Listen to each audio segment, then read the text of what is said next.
everyone! Good evening, I'm back! This is Sam Brusas and welcome back to my YouTube channel. Oh my gosh, this is it guys, pag-uusapan natin ngayon paano kung silang dalawa ang magtapat dito. Kung sino to at ano to, yan ang tatalakayin natin ngayon. But before anything else, hello Philippines and hello beautiful people! Mabuhay! Kamusta kayong lahat? Sana lahat po kayo ay okay at safe ngayong araw na ito. At syempre sa lahat naman ng mga bago nating subscribers dyan, hello po sa inyo lahat. Maraming salamat guys sa pag-subscribe ninyo syempre dito sa channel ko. At saka syempre sa lahat naman ng makasolid na makamamasam dyan na laging tumututok dito. Araw-araw, lagi-lagi. Maraming salamat guys sa inyong lahat.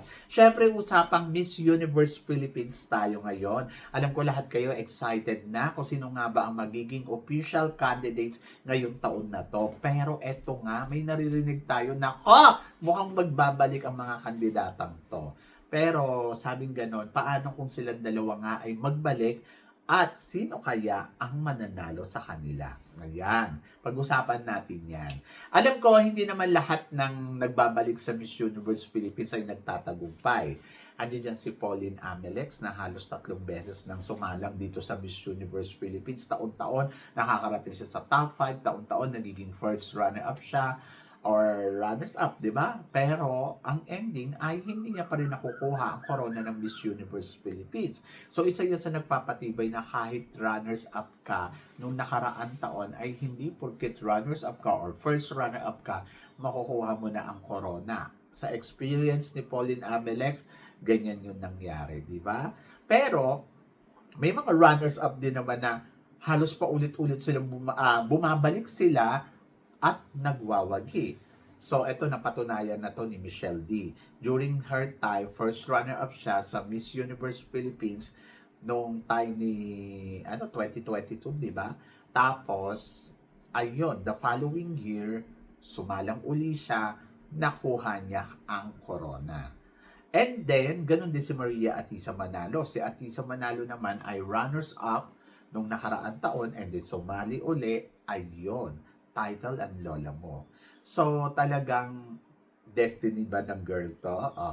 So, yan. So, ito nga si Winwin, sabing ganon, ay muling magbabalik dito sa Miss Universe Philippines. Si Winwin Marquez ay dating first runner-up nung nakaraan taon sa Miss Universe Philippines at ngayon, for the second time, susubukan niya uli.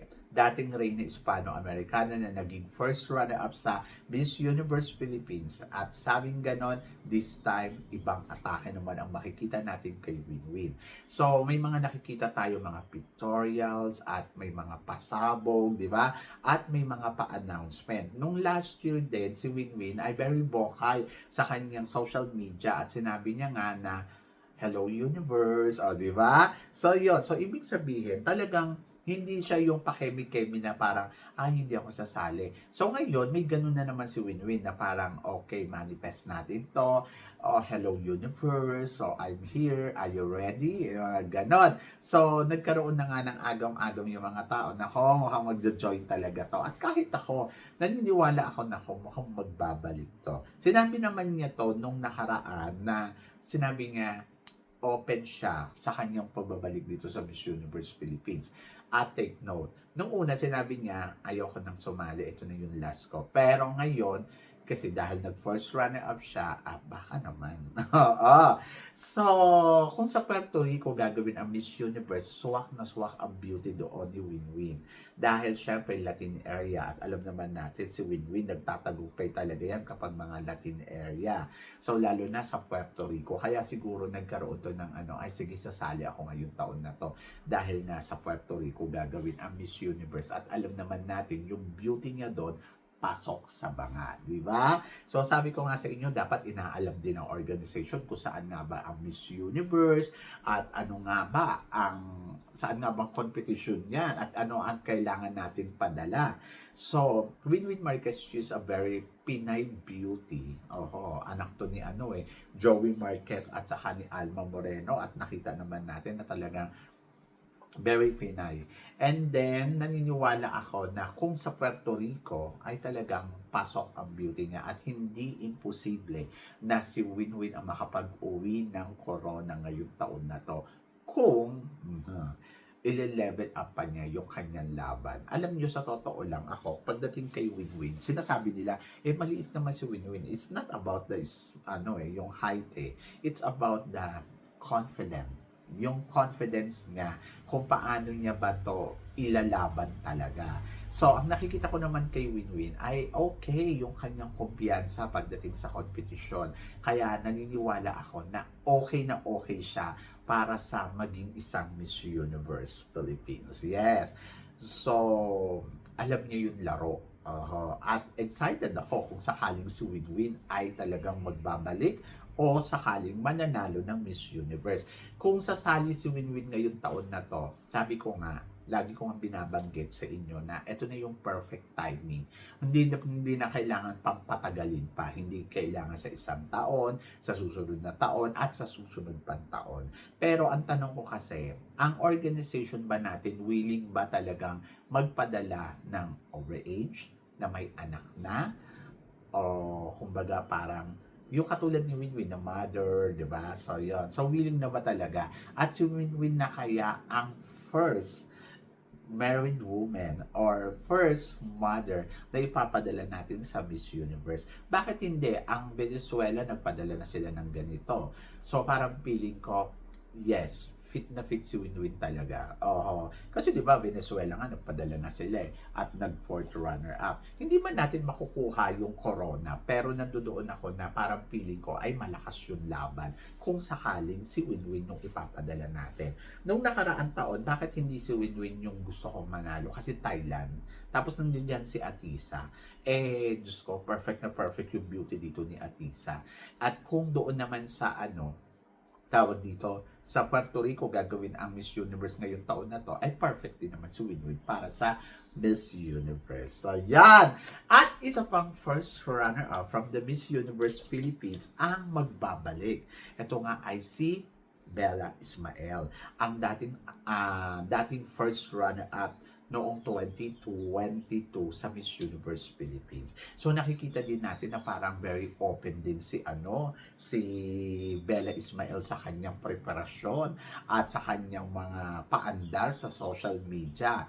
So nandiyan nakikita natin na nagpipictorial siya, andiyan nakikita natin nagpapasarela at pinagandaan talaga ang ganda ng katawan. So nakita ko yung kanyang pasarela na talagang, oh my gosh, kabog na kabog ang lola mo.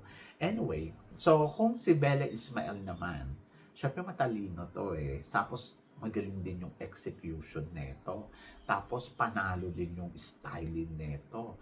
At very sophisticated yung dating. So, kung tatanungin mo ako, paano ko sa Puerto Rico, pasok ba ang beauty ng isang Bella Ismael? To be honest, ang nakikita ko kay Bella Ismael, like Margie Moran. So, kung si Margie Moran nanalo sa Miss Universe, bakit hindi pwede manalo si Bella Ismael? Why not, di ba? Malakas ang Bella Ismael at nakakaloka din ang kanyang paghahanda.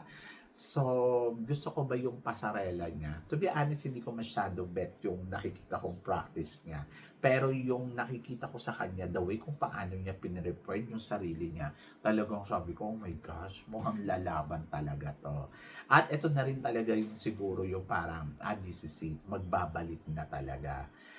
So for sure, ang target niya dito, universe din. Nakakaloka. So ako, para sa akin, Bella Ismael, yes, why not? Magtalino, may body, tapos may brain, tapos, alam mo yon yung parang, harmony yung dating sa akin. Kung tawag dito, si Winwin Marquez para siyang si Michelle D 2.0.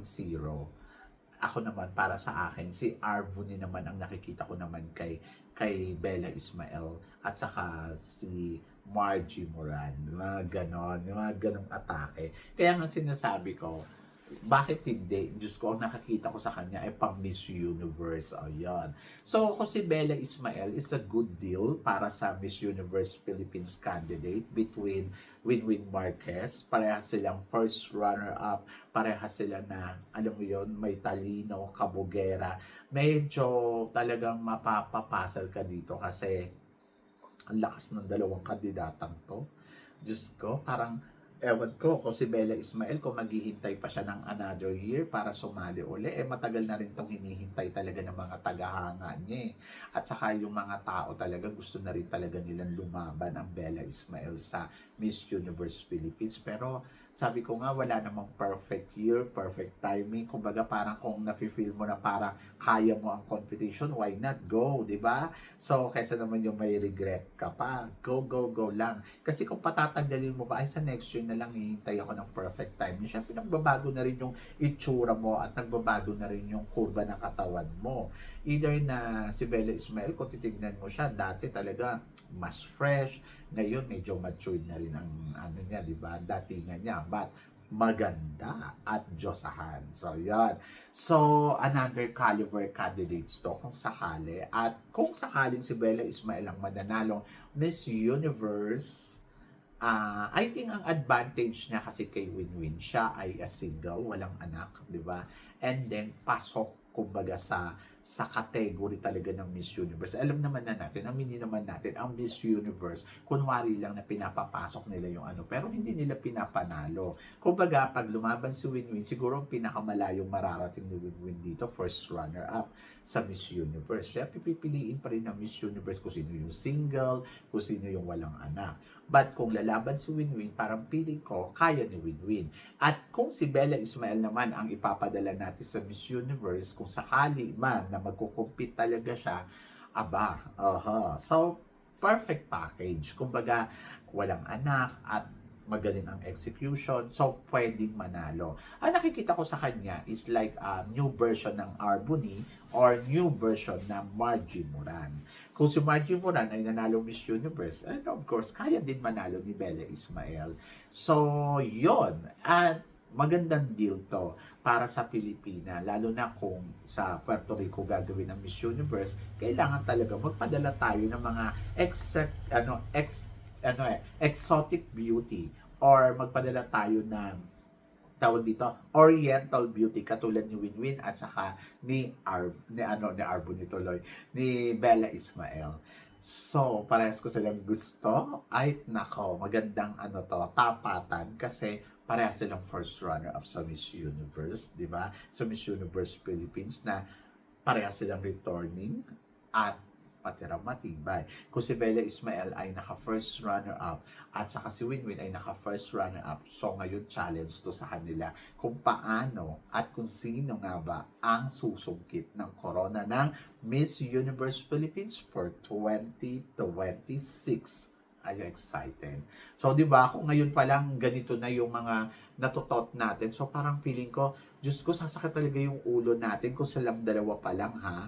Parang feeling ko, oh my gosh, ang gandang deal to, ang gandang tapatan to, at oh my God, ewan ko sa inyo kung sinong pipiliin ninyo. Ako, parehas ko silang gusto, parehas ko silang inaabangan, at parang feeling ko, yung kung sasabihin ng tao, ay dapat sa susunod na lang sila sumali. Ako parang feeling ko, ito yung taon na perfect for them. And then try na nila yung best nila. And let's see kung sino nga ba ang mag-uuwi ng corona na Miss Universe kung sakaling silang dalawa ang magtatapat. Pero ikaw ang tatanungin ko, kung silang example lang to, kung silang dalawa ang magla-last to standing, sino ang pipiliin mo? Winwin or Bella Ismael? So please comment below para at least malaman ko naman kung ano naman ang chika mo dito sa mga tinatalakay natin. Syempre maraming salamat sa inyong lahat sa support at pagmamahal na binibigay ninyo syempre dito sa channel ko at sa mga hindi pa nakaka-subscribe, baka naman. Don't forget to click like and subscribe my channel at i-click nyo na rin po ang notification bell to more updated syempre sa aking mga chika. Sabi ng ganon, always keep smiling and laban lang. So guys, hanggang dito na lang. Hanggang sa muli nating chikahan. See you tomorrow. Thank you guys. I love you guys.